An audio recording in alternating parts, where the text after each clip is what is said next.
ከአንድ ክፍለ ዘመን በላይ ያስቆጠረው የኦሮሞ ሕዝብ ትግል በኢትዮጵያ ታሪክ ውስጥ ትልቅ ቦታ ያለው ነው። ይህ በየዘመኑ ስልጣን ላይ የወጡ አምባገነናዊ ስርዓቶች ላይ የተደረገው ትግል በዋናነት 3 ጥያቄዎችን ያነገበ ነበር። አንደኛው የህልውናው መሰረት ከሆነው መሬቱ ማግኘት ያለበትን ጥቅም የማግኘት የኢኮኖሚ ጥያቄ ነው። የኦሮሞ ሕዝብ ሁለተኛው የታገለለት የዘመናት ጥያቄው የማንነቱ መገለጫ የሆነው ቋንቋና ባህሉን ማስከበር ነው። ሁሉንም በፍትሐዊነት የሚያገለግል የአስተዳደር ስርዓት ሰፍኖ ማየትም የኦሮሞ ሕዝብ በዓመታት ውስጥ መራር ትግል ያደረገበት ሌላኛው ጥያቄው ነበር። ቀብሶኒ ኡመት ኦሮሞ አኩመ ትካስተ ጃራ ቶኮ ወልፈቴ ጅራ። የኦሮሞ ሕዝብ ትግል ከአንድ ክፍለ ዘመን በላይ የቆየ ነው። ይህ ትግል በአንዳንድ አካባቢ የጀመረና እዚያው የቆመ አይደለም። ኦሮሞ ሰፊ ነው፣ ፍላጎቱም ሰፊ ነው፣ ሐሳቡም ሰፊ ነው። ጥያቄውም በዚያው ልክ በመሆኑ ጥያቄዎቹን ሙሉ በሙሉ ዘርዝሮ ማቅረብ ቀላል ባይሆንም የዚህን ሕዝብ ዋና ዋና ጥያቄዎችና ለአምባገነናዊ ስርዓት ተቃውሞ መነሻ የሆኑትን 3 ክፍሎች ማየት እንችላለን። የመጀመሪያው የኢኮኖሚ ጥያቄ ነው።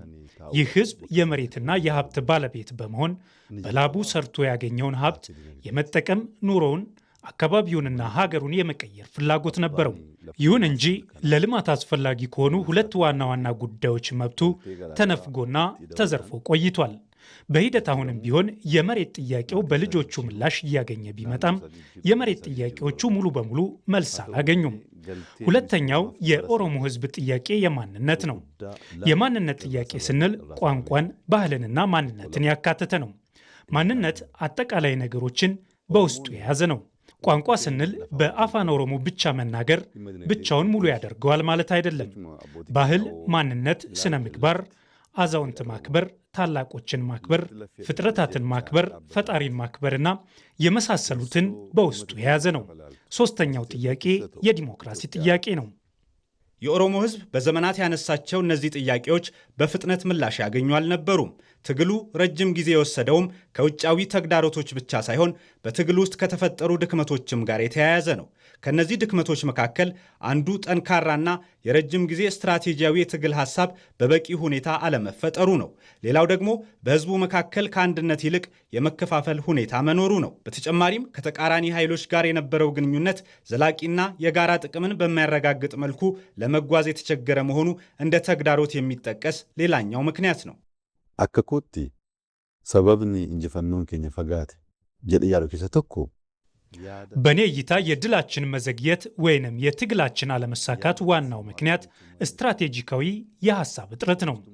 ጥያቄው እንዴት እንደሚመለስ ስትራቴጂ ነድፎ አቅምን አዘጋጅቶ ለመጓዝ የስትራቴጂ ሐሳብ ያስፈልጋል።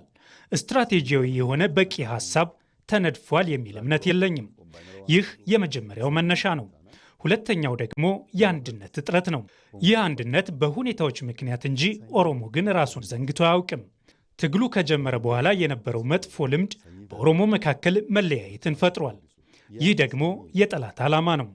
የጠላት ፍላጎት እየተሳካ የእኛ ድል ደግሞ እየራቀ መጥቷል። 3ኛው ከተቃራኒ ኃይሎች ጋር ሩቅ መጓዝ የማይችል ከስትራቴጂካዊ ፍላጎት የራቀ ግንኙነት መፍጠር ነው። ይህ በትላንትናው ትግላችን ውስጥ የነበረና ዛሬም የሚታይ ነው። የኦሮሞ ሕዝብ በዘመናት ትግሉ የተቃወመውን ነገር በግልጽ መለየት ያስፈልጋል።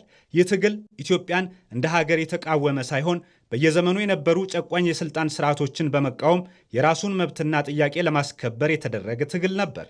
ኦሮሞን ኢትዮጵያ ኦሮሞ ኢትዮጵያዊ ነው። ኢትዮጵያ ከኢትዮጵያ አይገነጠልም። ኢትዮጵያን ኢትዮጵያ አድርገን ፈጥረናት። ኦሮሞ አባቶቹ ይህን በደም የገነቡትን ሀገር በቃል ሊያፈርስ አይችልም። የፈለገ ሰው አልተመቸኝም መገንጠል እችላለሁ ብሎ ጥያቄ ሊያነሳ ይችላል። ለኦሮሞ ግን የመገንጠል ጥያቄ ማንሳት ስህተት ነው።